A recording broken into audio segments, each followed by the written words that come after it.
guys, we are now on page 271 in your math book. It is labeled Find a Fraction of a Fraction. And this video is just to go over some examples of how to do these problems.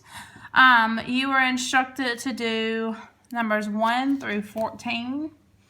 I'm just looking back over that real quick.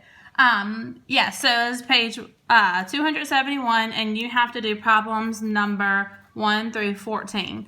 So this is instructions that I'm giving you are going to be different than what the book says. The book wants you to draw a diagram to complete it.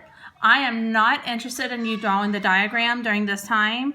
What I want you to do is I want you to solve the problem. So just listen along with me. Right here, if we have 2/3 of 3/4, whenever you're multiplying fractions, it is not the same as adding fractions or subtracting fractions. When we did that, we had to find a common denominator.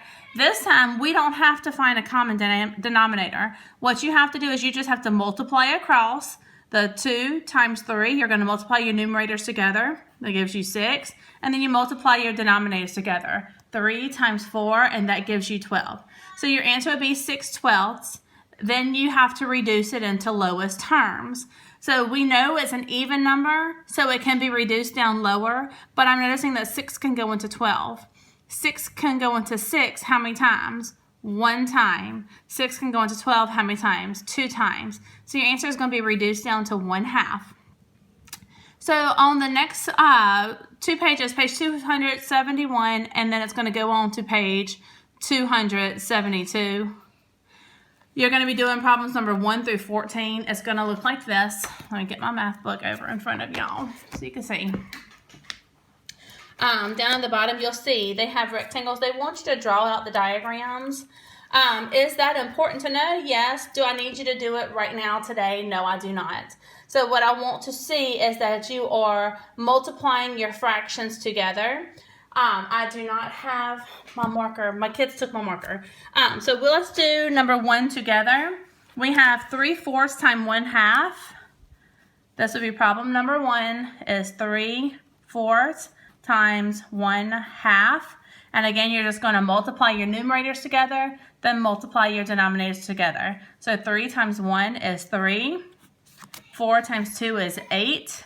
And you have to look at that and decide, can you reduce that down to lowest terms? Well, 3 is a prime number. It is the lowest term, so that is your answer.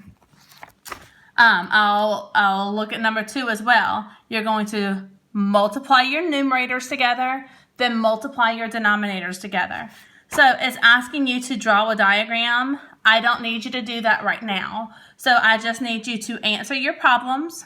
You can even put an X through your diagrams if you want to, because we're not going to stress and worry and take up our time doing that during this time. So if you have any problems or if you have any questions, comment down below and I will answer them as fast as I can. Also, I'm going to turn the page just so that you can see. You have to go all the way to number 14. Yeah, so you have to, on page 272, you have to do 9, 10, 11, 12, 13, and 14. You do not have to do the rest of this page. Do it if you want to, do it if you're bored, but you do not have to do it for the assignment for today. You just stop at number 14 and you're good to go. All right, I love y'all. I miss y'all. Toodles.